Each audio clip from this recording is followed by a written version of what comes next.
Okay, hey everybody, welcome back to the channel. Sitting down here with Kory Zelickson, CEO of Vejii, a company that's grown in so many ways this year, from very meaningful acquisitions to onboarding so many different partner companies to their platform. We have a ton to get through today, so I want to get right into it. Kory, thank you so much for coming. Thanks, Kev. Let's just kick it off. If somebody's new to the story, maybe new to you as well, can you maybe tell us a little bit about your background and then we'll dive into the company?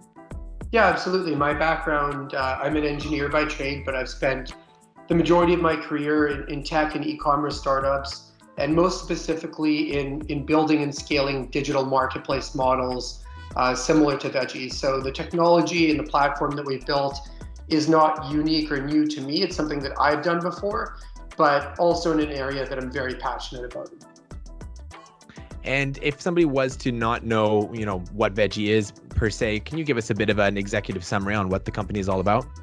Yeah, absolutely. So Vejii is a digital marketplace for plant-based and sustainable products. So different from a traditional e-commerce platform, Vejii as a marketplace services consumers by providing them with access to thousands of products from plant-based and sustainable products and categories. And then we also service brands by providing them with the ability to come and list for sale on the website, gain access to a national audience of like-minded consumers. And then we provide a whole variety of additional services to help brands scale. So we've worked with everything from small local startups or brands that are recognized in the California market that nobody's heard of in New York, for example, or we provide brands with distribution resources and digital marketing services too. So we try to really support the brand partners that we onboard through the platform, whether it's from digital marketing right through to distribution.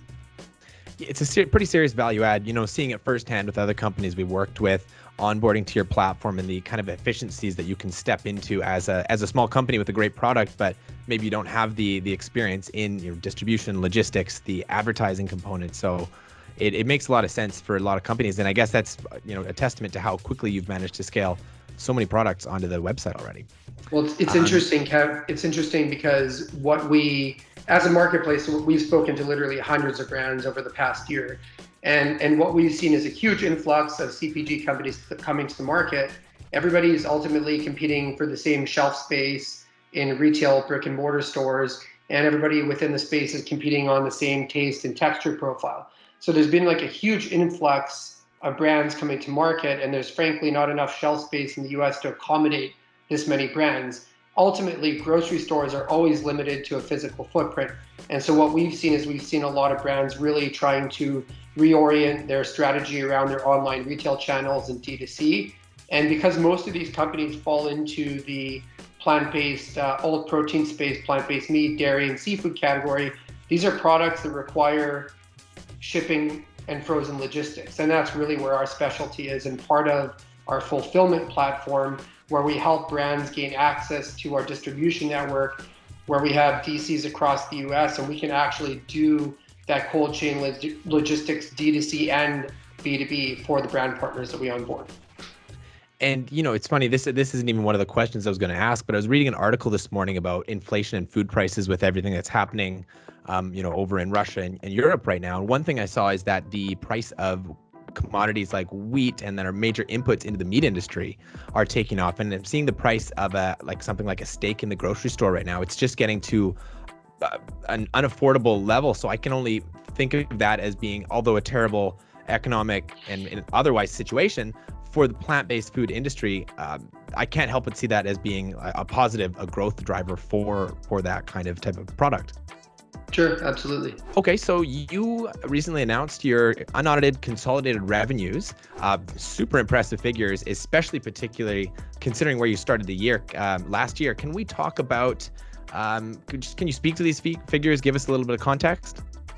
Yeah, that's sort of the first taste of the combined consolidated revenue that comes from Vejii's platform, as well as our two recent acquisitions. So we haven't yet gone through a full quarter. veganessentials.com was closed in November, subject to us going public.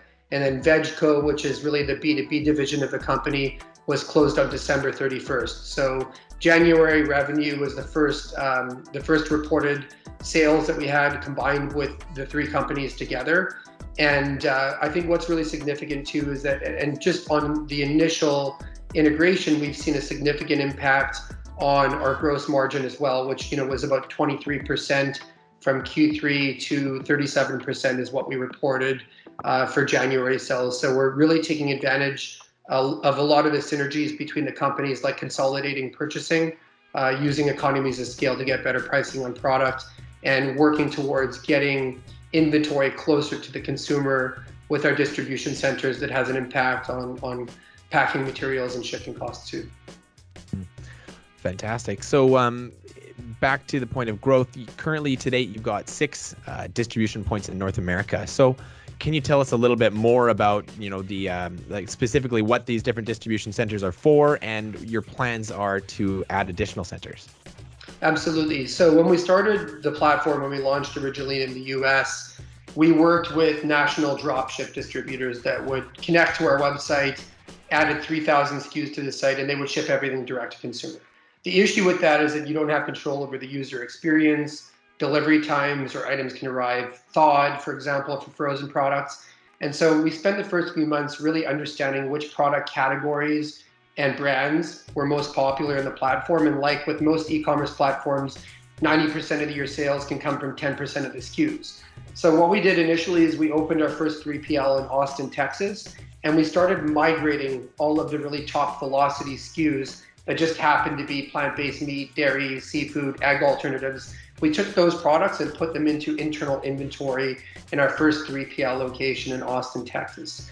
And from there, as we started to work with a lot of the brands and we recognized that there was a need for that cold chain logistics, we started providing the fulfillment services to the brands, where brands are actually coming in now, similar to the Amazon FBA model, but for cold chain logistics. Brands are providing consignment inventory to us to get their products into the platform and get merchandised along all of the other top selling brands through Vejii Express, which is kind of similar to our version of Amazon Prime. It's all the products that are shipped and fulfilled internally by Vejii versus third-party vendors that ship direct to consumer.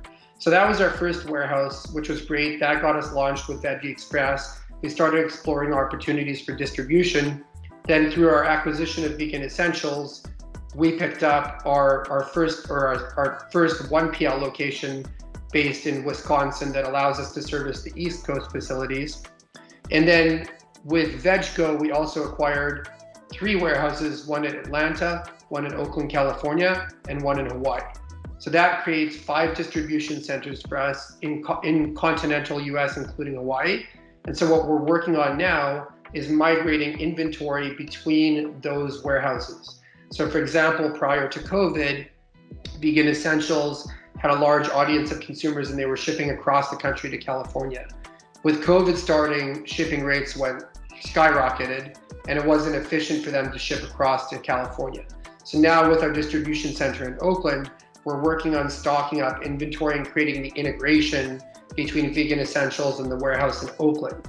So for example, at that point, if you're a consumer and you're visiting veganessentials.com looking for product, but you're based in California, we'll be able to geofence the traffic. So as somebody in California, you'll only see the inventory that's available through that warehouse on Vegan Essentials. So by having these distribution centers, we can optimize internal efficiencies and get product closer to consumer, and then also launch same-day delivery in key strategic areas. So by doing that, we can work with last mile couriers locally. That has an impact on our shipping costs, our packing materials, and even our carbon footprint, which is really significant in terms of our ability to reduce our footprint and cost together that way. And are there plans to continue adding new facilities, or do you think you have a breadth of coverage already? So from where we started with 1 distribution center to where we are today, having 5 in the US, we're actually able to achieve 2 to 3 day ground coverage in the continental US. We are working to launch B2C channels in Hawaii through our distribution center there. And then also we'll be looking at additional distribution centers strategically located in some of the pockets where we have high density populations of consumers. Fantastic. And you've touched on this a little bit previously, but in speaking to growth and how many products you have on the store, and I feel like I'm constantly seeing new partner products popping up here. Correct me if I'm wrong, but is it 3,500 products? Is that right? Yeah, approximately. 500 brands? Wow. Okay. That's super impressive. So maybe can we talk a bit about, how are you achieving this kind of scale? How are you onboarding products so quickly, and how are you keeping up with that? So as I mentioned, we've seen a huge increase in competition in the market. And while that becomes challenging for the CPG companies who are competing on the same profiles and competing for the same retail space, that increase in product launches and product offerings coming to the market is really where we thrive. The Vejii fulfillment platform and the brands that are onboarding into the platform continue to provide channels for new product offerings on the site today. And so we're going to continue focusing on expanding and getting to millions of products and thousands of vendors in the platform too.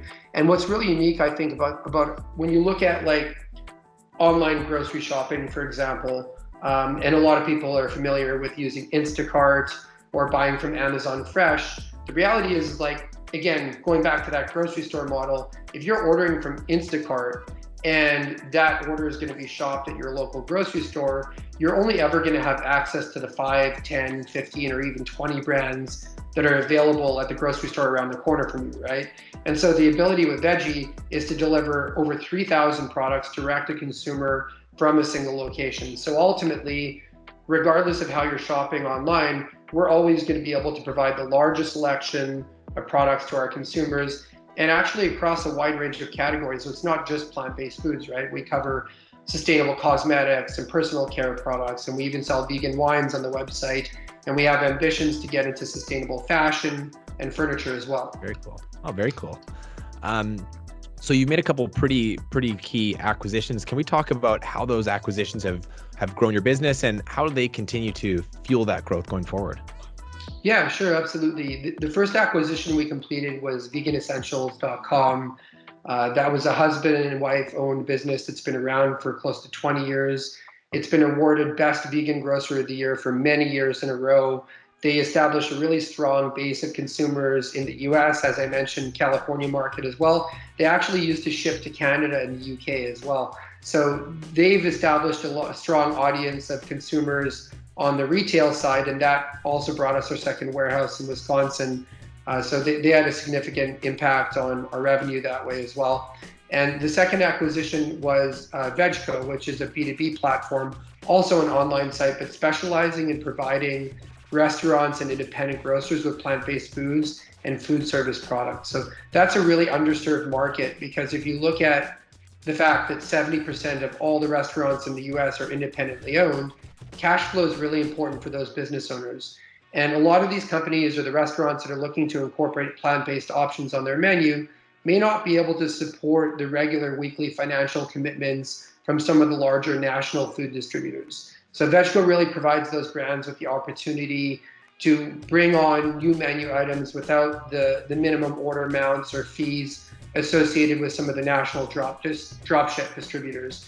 And for Vejii, and when it comes to our brand partners, both of those acquisitions really complete like a vertical integration for the company, where we now provide brand partners with everything from B2B distribution into our restaurant network, all the way through to the online retail channels, digital marketing services, and fulfillment through Vejii Fulfillment Services. So certainly a very well-rounded business you've built. You're growing like crazy. For those of you guys at home, if you aren't familiar with the stock, just as a reminder, if you're Canadian, VEJI.CN, that's on the Canadian Securities Exchange. In the US, VEJIF, and that's Vejii Holdings. Kory, next time we talk to you, I'm sure you're going to have a whole lot of updates as well, because you guys are growing like crazy. It's certainly impressive to watch, and really appreciate you taking the time to talk to us. I really enjoyed this. Thanks, Kevin. Really appreciate it too. Awesome. Look forward to talking to you again.